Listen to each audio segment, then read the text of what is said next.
Good, Jose? Hey, Oh. how's the nose? It's hurting a little bit. I think maybe it's broken a little bit nasally, but the win is better. How do you feel the fight went? I thought it was good. I was a little bit surprised. I thought we were going to go to the ground a little bit sooner or more, but I think it was good. I think I showed a lot of heart. And the experience to be 3 rounds standing up is just being in there. I have a lot of submissions, fast submissions, like first round. So I'm really happy to be able to show like my cardio was good, and even with a broken nose, I can get it in the 3rd round. When that nose, the injury to your nose did happen, that's the first time you've had something like that. That's the first time you've had something like that happen to you in a fight, right? Yeah. So what was that experience like? Did you freak out? Did you think, oh, it's finally happening? What was going through your mind? Yeah, I never actually really got even a lot of blood on a fight before, so when I got it, it didn't hurt too bad. I just heard the sound. But when I started to see a lot of blood, I thought, okay, maybe it's a cut. I'm praying it's a cut. And then on the corner, I asked my coach, "Oh, is it broken? You think?" He said, "No, it's okay. It's just a cut." And I said, like, "Okay, I know my coach, and it's probably broken." Did you, when it went to the judges, were you confident? Did you think you had done enough to win? Yeah, I thought I won. I thought it was two for me and 1 for her. And I thought, like, man, I broke my nose and I tried to come back the 3rd round, so I hope they give to me. Congratulations. I'm sorry about the nose. Oh, that's good. Thank you. Okay. Hello. Mackenzie, so this is obviously now 3-0 for 2020. You rebounded from the first loss of your career last year. I mean, just can you discuss overall what you really focused on that really just continued this run for you? Because obviously, we know about the change in camp and everything. So just how did you stay focused to just continue this development in 2020?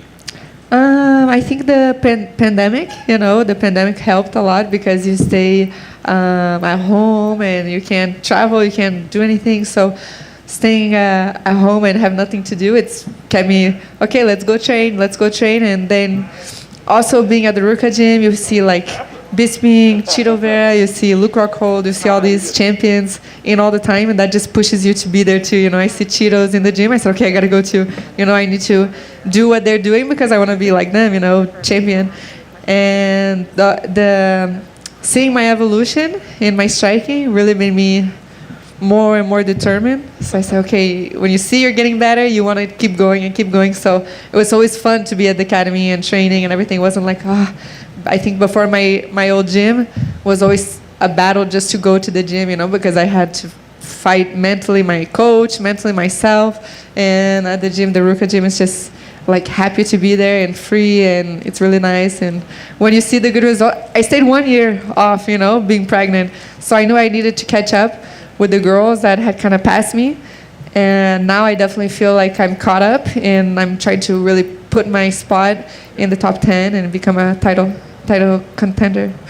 Just for the record, when you say your old team, are you talking about Black House or the Lab? Both. Okay. Black House and more. So you talked about you're trying to get a submission of the year. At what point did you forget about that and just decide you want to throw hands tonight? I wanted submission of the year, but I thought, hey, maybe we can have knockout of the year. And I really just been training so much my striking. I went for some takedowns, but I kind of was feeling a little bit chasing her. So I was kind of going into takedowns far. So I started to feel my hands landing more than my entrance to the takedown. So I said, okay, I think this fight's going to be a little bit more stand up. And I started to feel my jab hitting her. And on the 3rd round, I felt like kind of knocked her a little bit. I'm anxious, I get really excited. And instead of being calm and seeing the opening, I just kind of went on top of her. And then we got into a clinch and she can breathe and things like that. So I really enjoyed getting the experience of having three rounds of stand up and kind of show people like, hey, if my jiu-jitsu doesn't work, I can stand up too. my final question. There's a lot of talk sometimes with the female divisions, the next Ronda Rousey. And when you came to the UFC, you got a lot of attention. People were excited. You're undefeated, everything.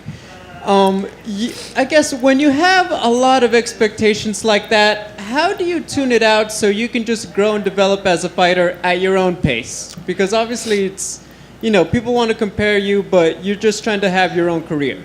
Yeah, I think that kind of started when I started getting my knockouts, like not my knockout, but with Amanda Cooper, I knocked down and then the submission, and I started kind of building my own style.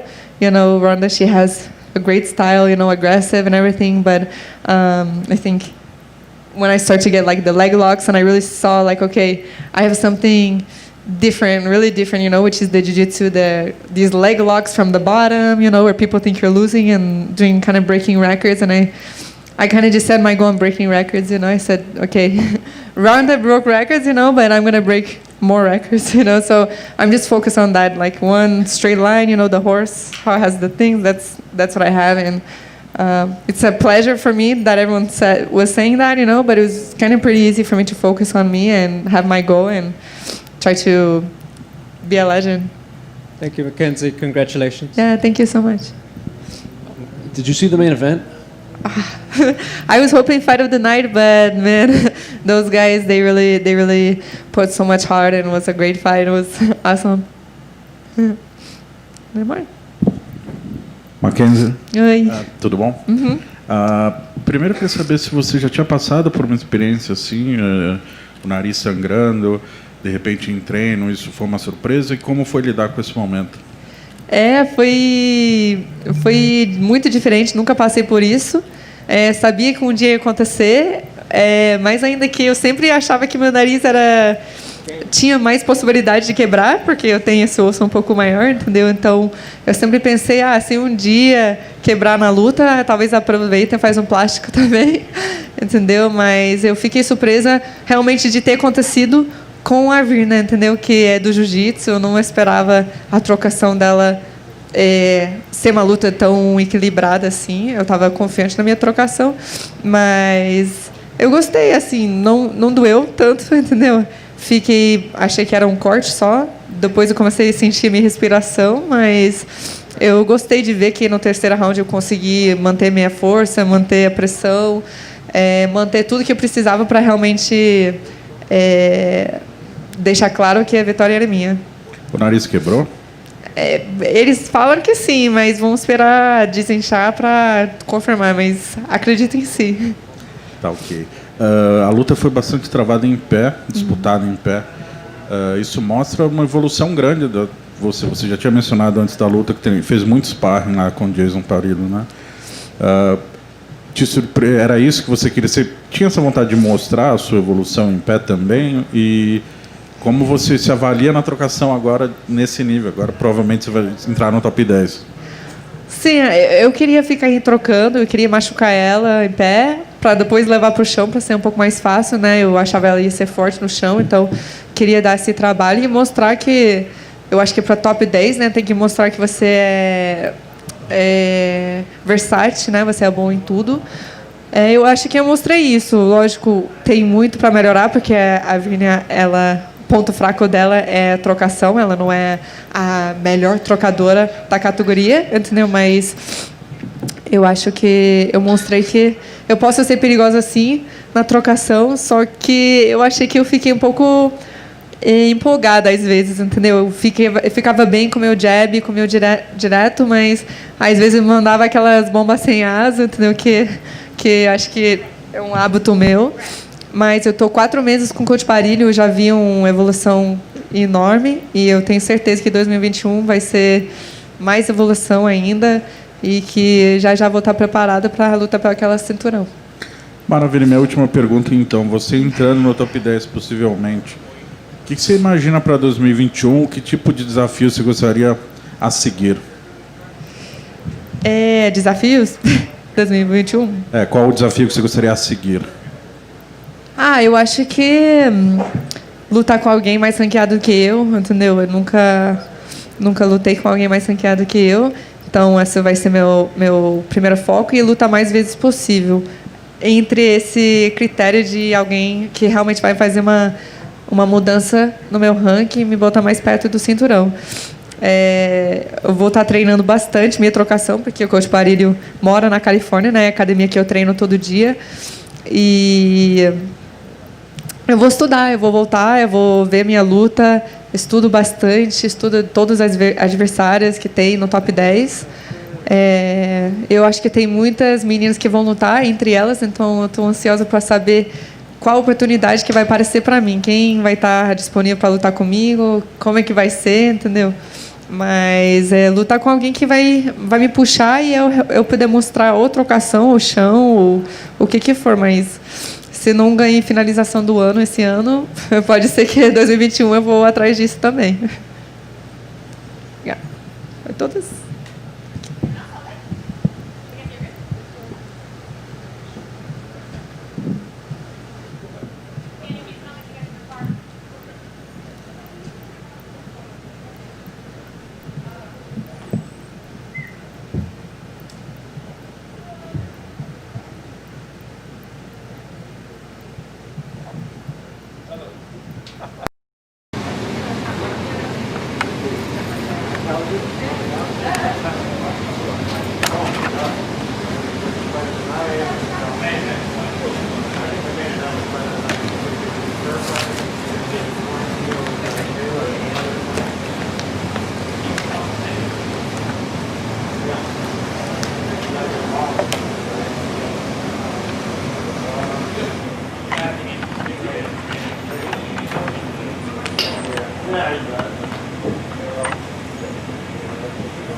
tomar de ejemplo en cuenta más turbulento cuando Figueiredo lo tenía Shows you how big Tyson is. lograba hacer el clinch, lograba el problema llevando la cuenta. That'll do a lot of fight, but then nothing else. La verdad es que el objetivo que tiene para Moreno es lo mejor, solamente hay que esperar. Right. Yeah, I think, Buster Douglas, like, he wants to fight, but that won't sell anything. Marzo, abril, de nuevo. Porque no pelea con Figueiredo también para Figueiredo. I can't do that. Ahora este es otro factor. Batalla un poco para Right, yeah. de llegar a marcar más o menos Figueiredo quiere ser un factor para llegar quizás Evander's in better shape now, right? que le haya afectado But in his head, yeah. nada más para atrás.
Well, because I kept making them change because, like they said, the rules for this, and I said, no, they're not. We put up a graphic on our Instagram about the rules, and they reached out to us.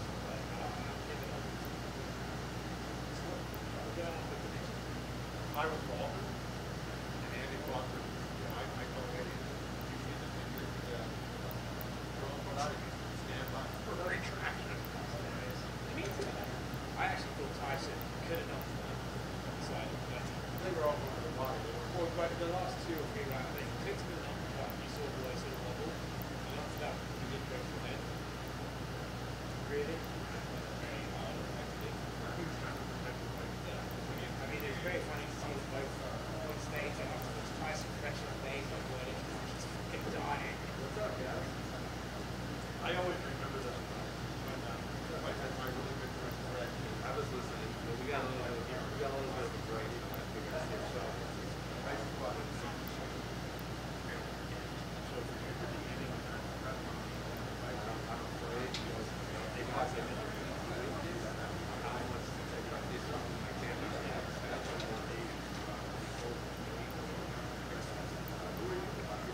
It's like 30 years.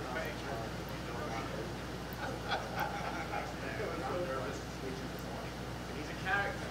Oh, he's something else. Mike's a character. You guys missed it. Kevin Holland picked up the camera. Kevin Holland picked up the camera. I've had a lot of I was there to make it. So I'm working.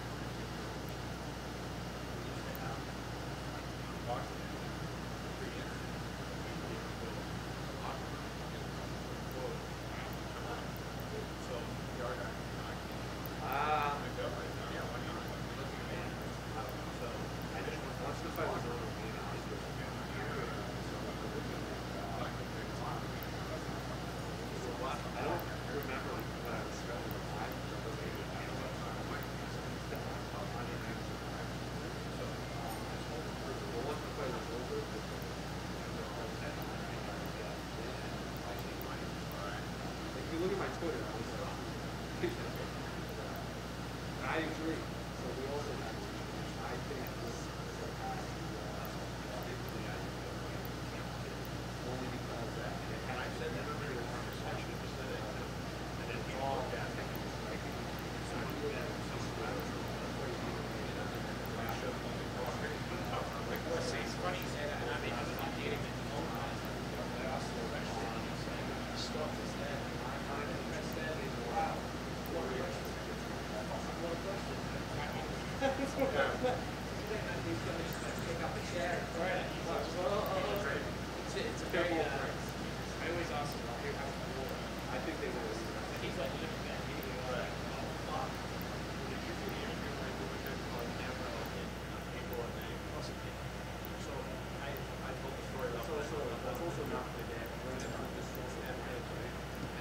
I just remember the next day when we fought to go out for the rest of this, they never even advertised it. We get to the gym and I was like, hey,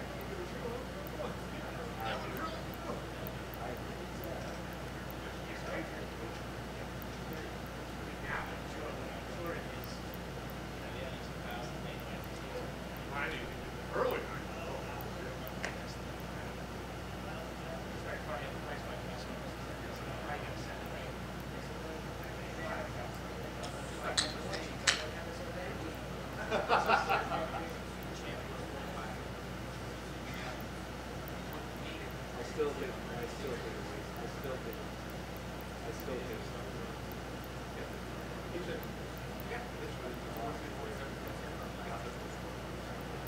Kept his belt, a lot of windows, had my but I would love to see that.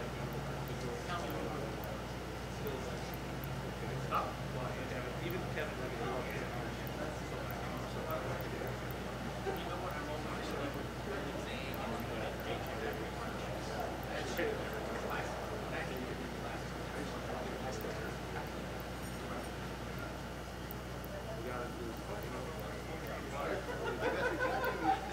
and I go, you know what?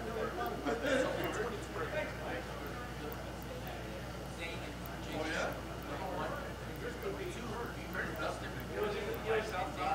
Yours is the best one. Yours is the best. The best one? Yeah, I can say that. The rest of us are these scrubs. You know, John, have to take the best. Yeah, everyone can keep their own table.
Well, Frank said before, what if I went to do something, he just tapped.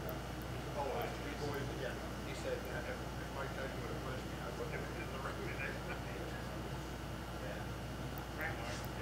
Well, I love Frank is one of my favorites. I don't get to see him too much anymore, but he's always been one of my favorites. I saw him in Fury. Wow. These guys know what the hell. The next day they have that. This was I have to write a picture.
Right in front of me there.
Oh, okay. I was like, are you kidding me? I'm not. You're the best.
What's up, guys?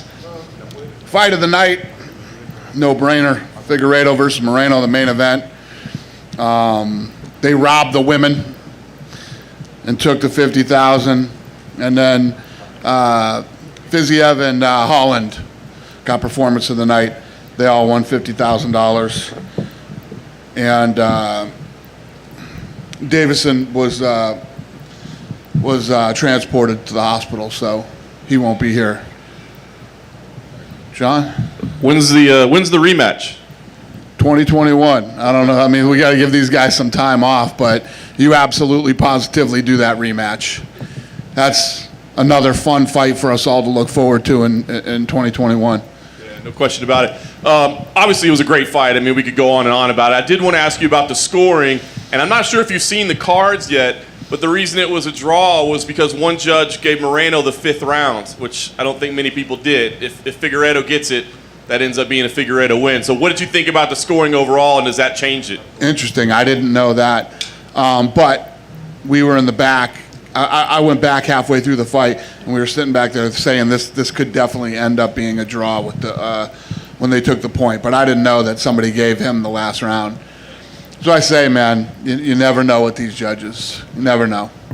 What did you think about the point deduction? Obviously, that's being debated right now. It obviously factored into the result of the fight. What did you think about it? What the ref said was it was the 3rd foul. So normally in a case like that, a guy gets a foul, he'd be warned, But that was the 3rd foul, and I think the ref felt he had to get control of the fight and make Figueiredo stop, stop poking him in the eyes. Stop kicking him in the nuts. So it worked. I didn't get to hear it, but I was looking at online reports. It seems like Deiveson said that he was in the hospital until 2 a.m. this morning. I'm assuming you were aware of that. What can you tell us about that, especially knowing that we won't get to ask him about it? Yeah. Yeah, he did. He had some, he didn't feel good in the middle of the night last night, so he went to the hospital. What's going through your mind when your main event's in the hospital the night before? I mean, is this 2020? Yeah, after this year, man, good luck. Good luck, getting me to flinch at anything. But, these things happen sometimes, and especially this year. So, but he went in, he got taken care of. And I was going to say, were we in danger of losing it? I mean, was it that close to the... Anytime a guy goes to the hospital, you're in danger. Obviously, we gave him, do you want to fight or do you not want to fight? It's up to you. He was obviously cleared medically to fight, but he had the option to fight or not fight, and he wanted to fight. Got to ask you about Charles Oliveira's performance in the co-main event as well. I mean, obviously the guy's grown up in front of our eyes here in front of the UFC. What did you think about his performance this evening? Yeah, he looked incredible, man. And there were some debates going into that fight. I thought we were going to see the old Tony. I thought that the last fight he was affected by weight cutting, and we were going to see, 10 out of 10 people tapped to that arm bar. The fact that he even made it through the arm bars is unbelievable, and just a testament to how tough and durable and crazy Tony Ferguson is. Yeah. Clearly, you got another contender at lightweight. I mean, he wants a title fight potentially next. But I wanted to ask you, we saw the 257 lineup on the broadcast tonight. There had been rumblings of maybe Gaethje and Chandler on that same card. We didn't see it tonight. Obviously, that would impact the lightweight division as well. Can you give us any update on that? Is that fight happening, or what's going on with it? Yeah, listen, this is the last pay-per-view of the year. I'm going on vacation tomorrow. When I get home, we'll get all this stuff squared away and get everything done. Nice. Do you think that Oliveira now, though, is part of that conversation? Any title fight discussions that you have? I mean, he's in there? The rankings are coming out on Tuesday, so we'll see where he ends up in the rankings. And without a doubt, no matter what, I mean, the guy's one of the best in the world right now in the nastiest division in the sport. So, yeah. A couple other quick ones for me. Kevin Holland. Man, we've never seen anything like that. That was absolutely amazing. Can you just talk about Kevin Holland's win and where you see that guy going? I mean, this has been a heck of a year for him. Yeah, fought 5 times this year. Destroyed Jacare from his back and was handling his own on the ground with him. And very, very impressive. I was blown away with him tonight. And I'm really happy for him. I like the kid a lot. He's a really good kid. He's got a great attitude. And you know what? He made a shitload of money this year. He made a lot of money. And couldn't happen to a better guy.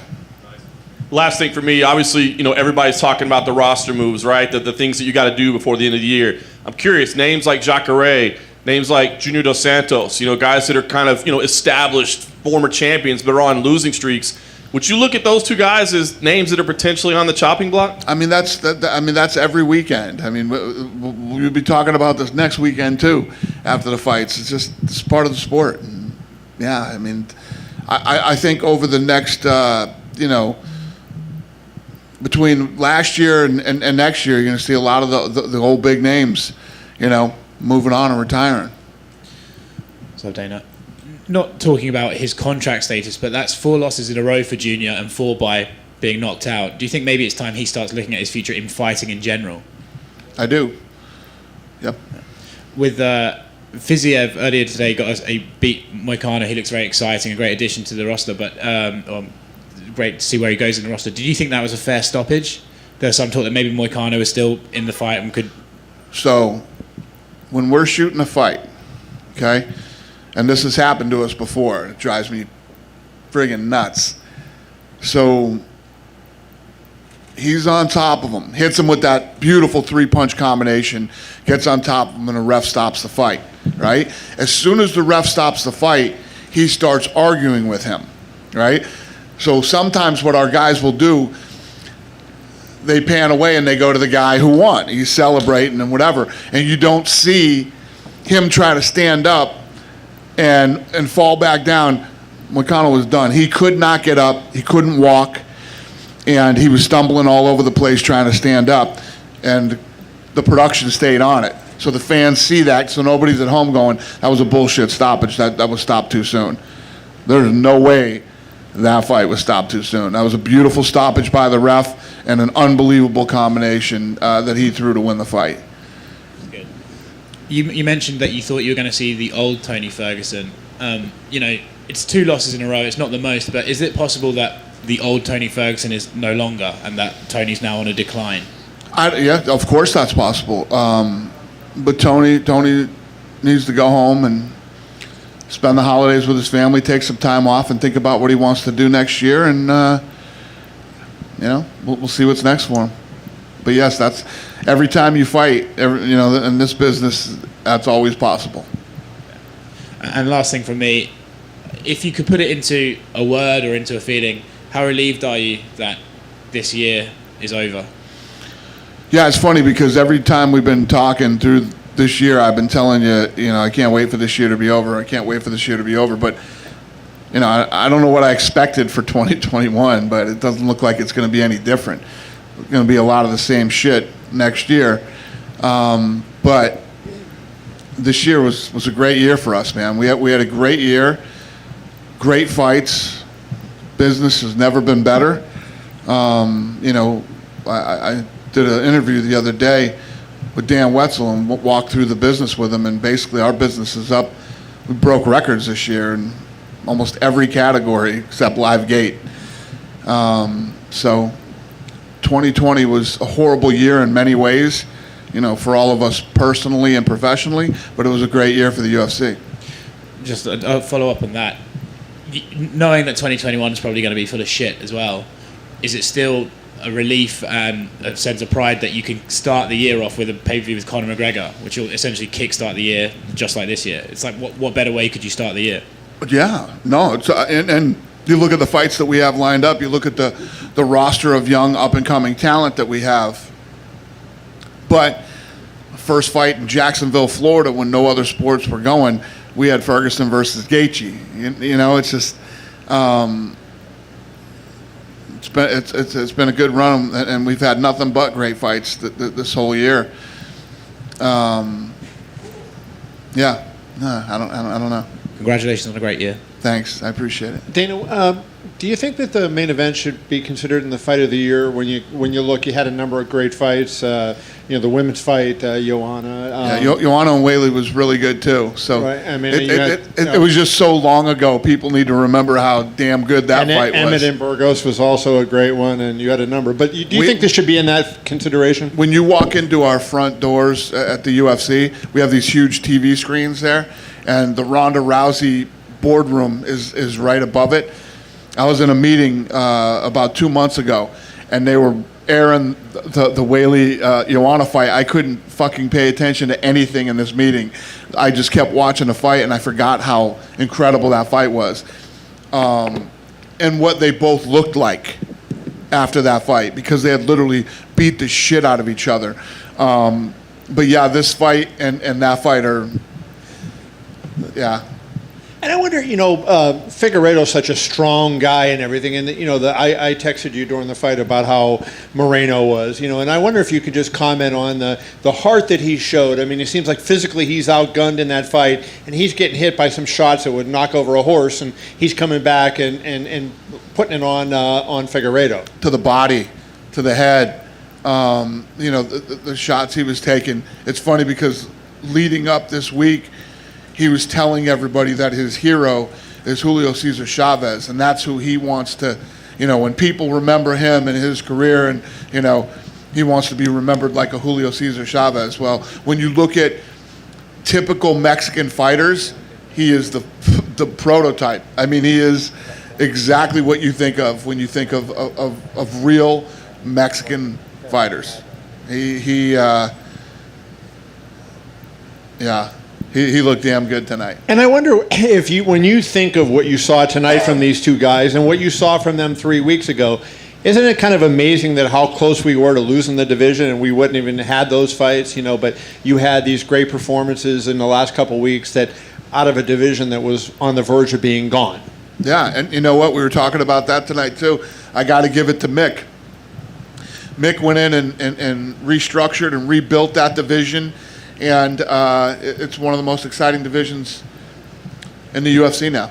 And tonight we put on a potential fight of the year and potential greatest fight ever in the division's history. So congrats to Mick. Why was it in such bad shape? Was it just because people didn't care about it before? Like, I mean, because you had great, obviously Demetrius was a great fighter and you had other great fighters in the division. Why do you think it was in such bad shape before, and what specifically changed it to make it better now? Well, we all know nobody cared about it. I mean, I sat up here and, and at press conferences before the fight telling everybody why you needed to watch that division and why there were so many great fights, but people just didn't give a shit. You can't make people care. They got to care or they don't. Mick had some ideas. He wanted to go in and make some tweaks in the division. He did it, and here we are today. You share any of the tweaks? Yeah. I think you can figure it out if you look at it. I mean, look at the roster. It's all exciting guys. Guys that are fun to talk to. You got a guy who's a real Mexican from Mexico and fights like a real Mexican from Mexico, and the list goes on and on. And my last question, there had to be at least some trepidation when you're coming back 3 weeks, right? You wonder if they're going to be ready to come back at all. And then you heard last night the news, so how were you today going in? How confident were you that they were going to be able to kind of put together the fight that we knew it would have been had they had a normal training camp? No, you're dead on. You're dead on. I didn't know. You don't know. And then you start wondering, well, we're going to find out when this thing gets into the 4th and 5th round and things like that. But talking about, seriously, we throw the word around a lot, but these two are seriously fucking savages. Both of these guys are absolute savages. Incredible performance. What did you make of the stoppage in the Junior Dos Santos Cyril Gane fight? Junior seemed to take issue with it, saying it was behind the head. Yeah, I don't know. You guys tell me what you think, but what I saw was Junior had gotten hurt. He got rocked, and he was almost walking away and turning his back to him, and Cyril was throwing shots at him and then threw an elbow. I mean, they were squared up. You turned your back, and he caught you on the back of the head.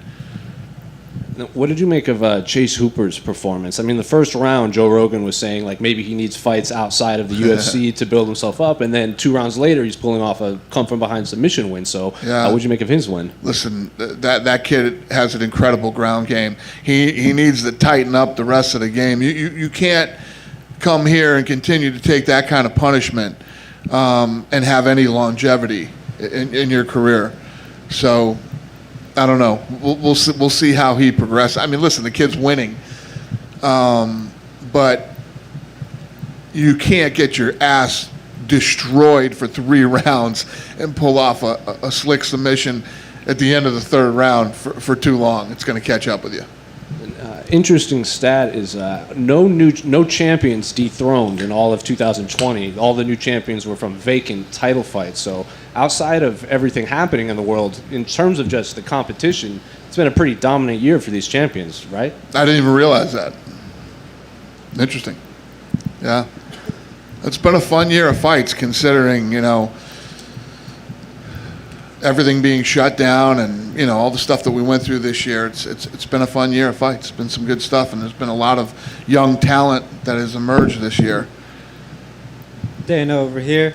Since this is the last time we'll talk to you for the year, I want to know if they told you, Dana, at the beginning of the year, you're not going to be doing any traveling, but you're going to get this thing called Fight Island in Abu Dhabi, what would you have said? Listen, if you'd have told me that Las Vegas was going to shut down and casinos wouldn't be open, and I would never believe this in a million years. So to think about it, anything else with the business, I couldn't imagine a day where companies were shut down, where sports wouldn't happen, Disneyland wouldn't be open, shit like that. Wouldn't believe it. The first fight, when everything started going on, everyone was kind of holding on like, hey, just anything can happen, but Tony versus Khabib in Brooklyn, somehow it gets salvaged. We know in the end it just didn't seem to be meant to be. You've been president a long time. Big fights have fallen apart. Is there any particular extra sting, I guess, that the Tony Khabib fight that everyone wanted just didn't seem to happen? No, it doesn't. It just didn't. I mean, it wasn't from lack of trying. I mean, we put that fight together 5 times. It just, it just wasn't meant to be. I don't think about it at all. I'm assuming this might be when you get back from vacation. We know that you've talked about the heavyweights in March. We know Connor's in January. Is there any targeted champion who you want to headline the February pay-per-view? Yeah, I don't know. I'm not even thinking about that right now. I'm not thinking about anything. Tonight was our last pay-per-view of the year, and I just wanted to get through this. And, put 2020 in the rearview mirror. And then you guys know, you can tell how next year's shaping up. We've got awesome fights next year. So I don't know how the rest of the world is going to be, and I've already sort of set my mind. I'm in a place where I don't give a shit what goes on with the rest of the world. I don't care. This is the only world that I have to focus on and think about and take care of my people, my family, and whatever else goes on. Fuck it. I'm not even going to, whatever, man. I'm just focused on what's going on here. So, yeah, that's my attitude going into 2021. Happy holidays, Dana. Thanks, buddy. You too. Hey, Dana. Hey, what's Good to up, see buddy? you. You too. Take a look at a guy like Brandon Moreno. Summer of 2019, he gets cut. He stays ready. He climbs his way in. He loses the majority draw here for the title fight. What kind of message does it send guys that don't get contracts at the Contender Series or get cut about staying ready, being active, and you never know when your shot's going to come? Yeah, I mean, you've seen a lot of it with the Contender Series, guys that didn't win or didn't make it that night, but I said, you know what, they can come back. And they have, and they've done well. Some guys come back twice. Never give up, man. You got to keep fighting, especially if this is what you want to do. This is a tough business. And one more question. Is it safe to say that no decisions will be made for the lightweight strap until you meet face-to-face with Khabib in person? Yeah, I'm meeting with him next month. It actually all lines up perfectly. Connor's going to fight that same week with Poirier. We're talking about Chandler fighting. This fight happened tonight, and then I meet with Khabib next month, and we figure out what's going on. Dana, how do you have the fight between Moreno and Figueiredo by the 3rd round before the deduction? How did I have it? Yeah. Yeah. I had Figueiredo winning the fight. The point deduction, the whole fight turned. Moreno started coming on stronger. He probably won that round without the point deduction. And that was when the whole fight really started to turn. For the rematch, it depends on the health of both fighters, right? But in the case that Moreno is not ready for that, are you considering maybe Cody Garbrandt again or the comeback of TJ Dillashaw? No, these guys just fought twice in 3 weeks. Yeah. They got nothing but time. They can take as much time as they need. Okay, and what do you think about Mackenzie Dern performance? She's been doing great, a lot of evolution. She showed a great stand-up. She did a great job. And toughness, too, tonight. With a broken nose, keeps coming forward. Actually fights harder in the 3rd round with a broken nose. Yeah, you can tell that she's in a completely different zone and place. Getting for real. Huh? Yeah. Getting for real. Yeah. And that was a great fight. Great fight. And do you think we are seeing the last fights of Junior Dos Santos? Possibly. And what about Tony Ferguson? I mean, he was tough as nails as always, but yeah, today I don't know. I mean, Tony's a guy that's got to go take some time, figure out what he wants to do, what's his game plan for 2021. I think Tony's still, a couple fights away from making any crazy decisions like that. Thank you. Thank you. Good? Yeah. Merry Christmas, you guys. Have a great holiday, and I'll see you next year.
Charles, congratulations. Obviously a fantastic performance, one of the biggest wins of your career. So what's the emotion like for you right now after that fight? Foi uma performance fantástica, uma das maiores vitórias da sua carreira. Como é que você está se sentindo? Obrigado. Pô, sensacional. Foi aquilo que a gente previu. A gente viu fazer uma grande luta, sair com uma grande vitória. Ganhamos de um cara que é um ex-campeão. Feliz demais. Thank you. You know, it's what we predicted. He was a champion. He's a very tough guy, and we expected to go in there and have a great fight like that. It looked like you might have the fight finished in the first round with the armbar. How close was that armbar, and do you think you might have done any damage to him with it? Parecia que você ia acabar a luta ali no primeiro round com a chave de braço. Estava muito apertado e você acha que você pode ter dado uma lesão nele? Olha, ele é um cara duríssimo. Quando acabou o round, eu falei pro Macaco, acho que eu quebrei o braço dele. A gente veio com a estratégia montada. Eu sabia que a gente tinha que vencer, não importava como. A gente tem que dar os parabéns pro Tony. É um cara que, pô, saiu de várias finalizações, é um cara duríssimo. Eu queria vencer. Eu vim aqui e fiz isso. Não foi por finalização, pelo nocaute, foi nos pontos, mas foi uma grande luta. He's a really tough guy. I even told Macaco after that first round that I thought that I'd broken his arm, but you know, I wanted to win. We had a game plan set, and I wanted to go in there and win at any cost. And then the second round, you got caught with the illegal up kick. I think there was a time in your career where that might have broken your concentration mentally, but now it seems like you're stronger and focused. Like, what was going through your head at that time, and what's changed to make you mentally strong the way you are now? E aquele chute ali no segundo round, quando você estava abaixado, ele diz que acha que antes na sua carreira aquilo poderia ter te abalado. O que você fez para ficar com a mentalidade tão forte? Olha, eu vim, depois que minha filha nasceu, minha mentalidade mudou, eu vim para ser campeão. Eu treino na melhor academia da parte em pé que existe, na Chutebox Diego Lima, junto com a Macaco Godinho, que me faz a parte de chão. Cara, tomamos tanta pedrada, tanto... O Gia falou isso para mim hoje. Você apanha tanto na Chutebox, uma pedrada dessa não faz diferença. No segundo round, eu tomei no cruzado. O Macaco falou, nossa, que pedrada. Nem senti, irmão. After my daughter was born, my mindset just changed completely. I'm here to be the champ, you know, and I train at Shootbox as the best striking team in the world. And, you know, my coaches were saying, you get beat up so much in the gym that it's no big deal. They said that I got a cross that landed and I didn't even feel it. A escola que eu venho, irmão, todos os nossos treinos são uma luta e todas as nossas lutas são um treino, é diferenciado. At our school, man, every training session is a fight. You know, it's different than anywhere else.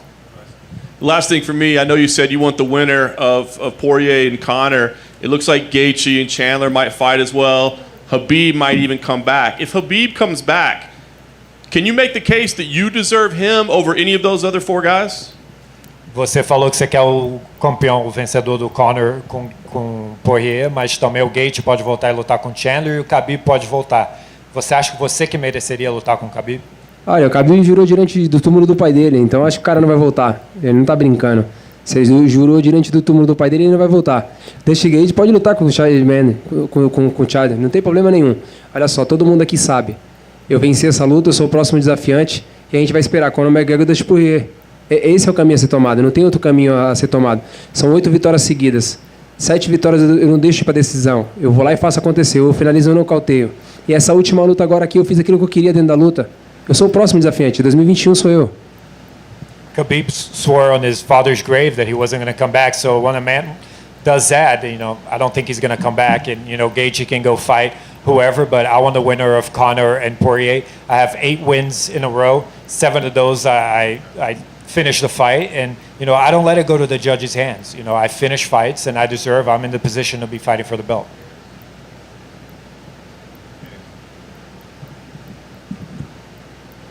Charles over here. You've been in the UFC a long time. It's taken a long time for you to get one of these big fights. Does it mean more to you now in this stage of your life and career than you think if it would have happened for you earlier? Você está no UFC há muito tempo e demorou para você chegar até aqui. Você acha que significa mais você estar nessa posição agora do que se fosse há um tempo atrás? Na realidade, eu acho que tudo é no tempo de Deus. Esse é o tempo certo, esse é o momento certo. Eu tô pronto para ser campeão. Eu venho falando isso, as pessoas não estão acreditando. Então eu tenho que me mostrar. Olha só, olha a luta que a gente fez hoje. A gente pegou um cara que é um ex-campeão, um cara duríssimo, um cara que todo mundo falava que era um bicho-papão. E olha a luta que eu fiz hoje. I think everything happens at the right time. It's whatever God wants to happen. Look at the fight that I had tonight. This is the guy that everyone calls the boogeyman, and we went in there and we've had an amazing fight. I've been telling everyone I'm going to be the champion. People don't believe it, so I have to show them. We know anything can happen. Are you interested in going to Fight Island as a possible replacement if something happens to Conor or Poirier? Qualquer coisa pode acontecer nesse esporte. Você está aberto aí para a Ilha da Luta para ser, caso tenha algum problema com Conor Poirier, você entrar no lugar deles?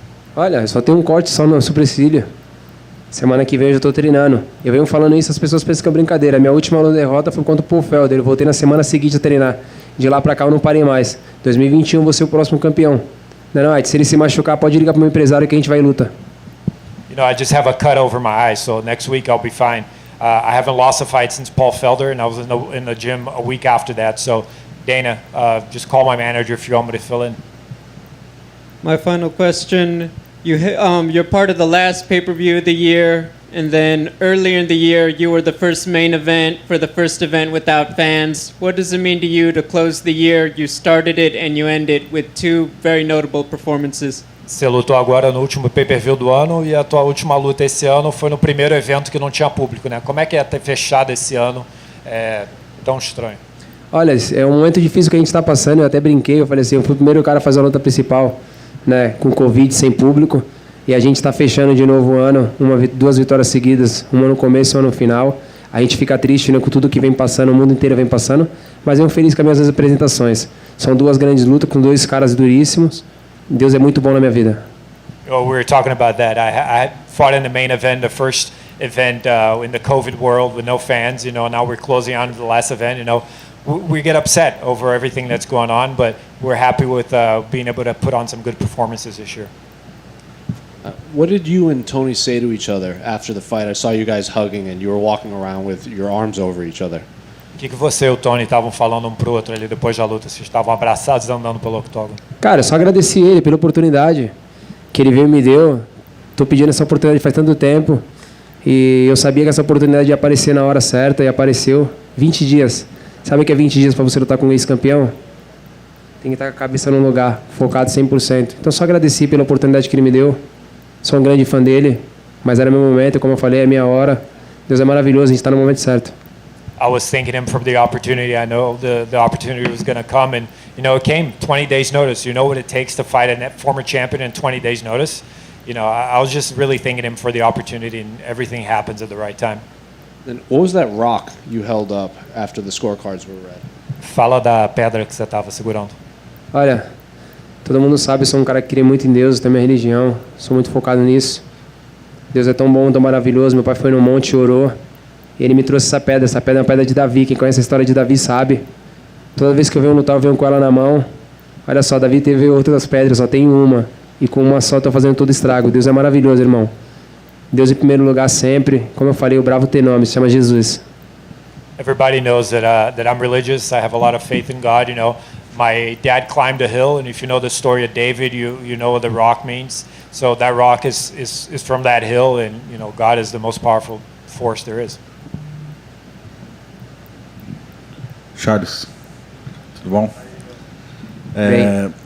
Queria saber, primeiro, ele não bateu ali, te surpreendeu. O que você acha que faltou para finalizar a luta, principalmente no primeiro assalto, naquele armbar?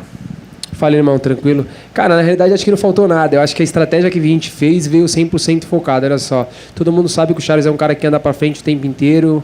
Eu corro atrás da luta o tempo inteiro, só que a gente veio com a estratégia debaixo do braço.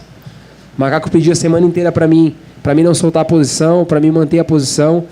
Eu só fui pro braço dele porque eu sabia que faltava 30 segundos, porque a gente sabia que ele não ia bater nenhuma chave dessas, no armlock, na chave de pé, porque ele é um cara duríssimo. Eu pensei que eu tinha quebrado o braço dele. Né? Então a gente tem que respeitar a história dele. Eu peguei o triângulo, se fosse outro tempo atrás, eu teria deixado ele subir. Poderia acontecer de finalizar? Poderia. Mas a gente queria vencer, então eu preferi subir.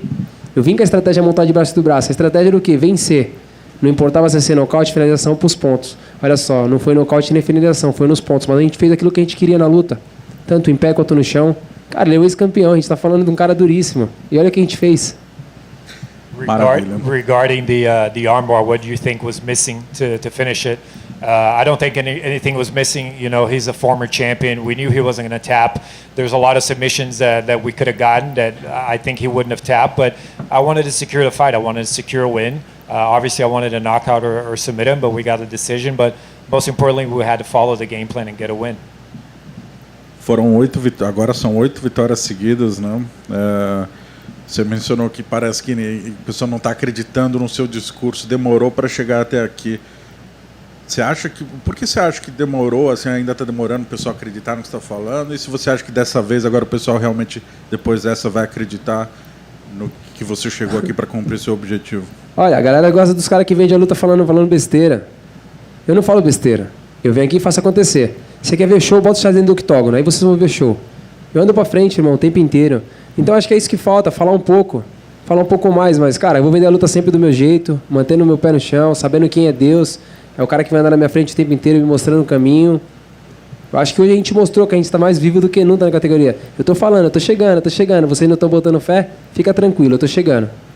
The question was about having an 8-fight win streak and what's missing to get a title shot. And I think that a lot of guys like to do trash talk, and I'm not going to do trash talk. You know, I've been telling everyone I'm coming, and I'm showing that. You know, I don't think I have to go in there and say anything. Olha, só para me complementar. Uma pessoa falou para mim assim: irmão, aquilo que é para ser seu vai ser seu, não importa como vai ser. Faz igual mineiro, vem comendo pelas bordas. É o que eu estou fazendo. Aquilo que é meu está escrito. Ninguém vai tirar. You know, what's supposed to be mine is going to be mine. Nobody can take that away, and I'm just slowly and steadily and surely getting there. Você tem alguma preferência entre o Conor ou o Poirier, caso você de fato enfrente o vencedor deles? E se você tiver, por quê? Olha, cara, na realidade, eu vou te ser bem sincero, eu tenho um sonho. Esse sonho não é só meu, é um sonho da minha equipe inteira. A gente quer ser campeão, não importa qualquer um dos dois que vir. Eu vou estar 100% pronto. Lógico, a gente sabe se for lutar contra o Conor, envolve muitas coisas, envolve muito dinheiro, envolve a luta. Com a luta contra o Dustin Poirier não vai envolver tanto dinheiro, mas vai envolver a luta. Então, se a gente for pensar nos dois lados, a gente tem um sonho e a gente precisa de dinheiro. Não, mas eu não faço tanta diferença, não. Qualquer um dos dois que venha tem que vir 100% pronto. Eu tô aqui para dar um show, eu tô aqui para isso, eu quero fazer acontecer. Só vocês acreditar. Pode acreditar no menino do Broncos. O moleque que veio da favela chegou para vencer. The question was if there's a preference between Conor and Dustin for a title fight. I don't really think there is a preference. I want to fight for the belt. That's been my dream and my team's dream. Obviously, fighting Conor involves a lot of other things, a lot of money, and a lot of other things that maybe a fight with Dustin wouldn't involve. But we really want to win the belt, and it really doesn't make a difference. Só mais duas perguntas. No mundo ideal, quando você voltaria a lutar? Você tem alguma data? Hoje, amanhã, agora. Tô pronto. Cara, a gente fez 3 áudios numa luta. Eu tava 100% recuperado. A gente tem um corte no supercílio. É uma semana. Se fosse no Brasil, a gente colava com o Super Bond, né, Macaco? Tava pronto. Então, cara, eu tô pronto. Eu quero lutar. Eu gosto de me manter ativo. Todo mundo sabe disso. Eu gosto de me manter ativo. Se cair a luta, pode me chamar. Só ligar pro meu empresário e ligar lá pro Macaco que ele marca a luta. I would fight tomorrow, right now, if I could. You know, I just have a little cut over my eye. I can step in there at any time. If we were back in Brazil, we just super glue my eye and go back in there. So you can ask my coach. I'm ready to go. Just throw me in there. Última pergunta. Por que você e toda a sua equipe estavam com o cabelo descolorido? Qual foi a ideia? Cara, na realidade a gente gosta de impressionar, hein? Gosta de chegar os meninos aí do cabelinho louro. Postei lá, fiz a enquete, todo mundo posta. Várias pessoas pintaram o cabelo e mostrou. Isso mostra a nossa força. A gente gosta. É a segunda vez que a gente pinta o cabelo de louro, meio branquiçado, sei lá. Não, Gia? A gente faz o bagulho acontecer.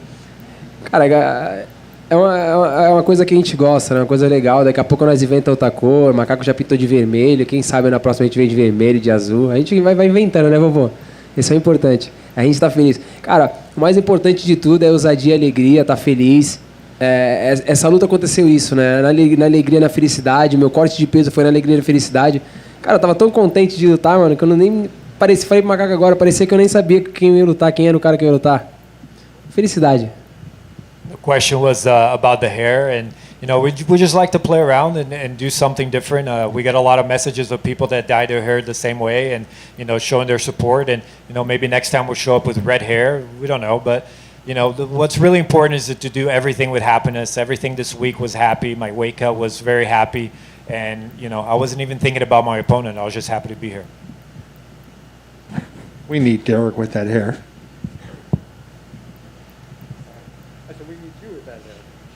Falou que eu preciso pintar o cabelo. Não, com certeza, ele vai pintar na próxima. Tá com nós, vai ter que pintar. Aí a gente vai inventar e vamos ver a cor que ele vai pintar. Tá com nós ou não? He said next time I gotta dye my hair too.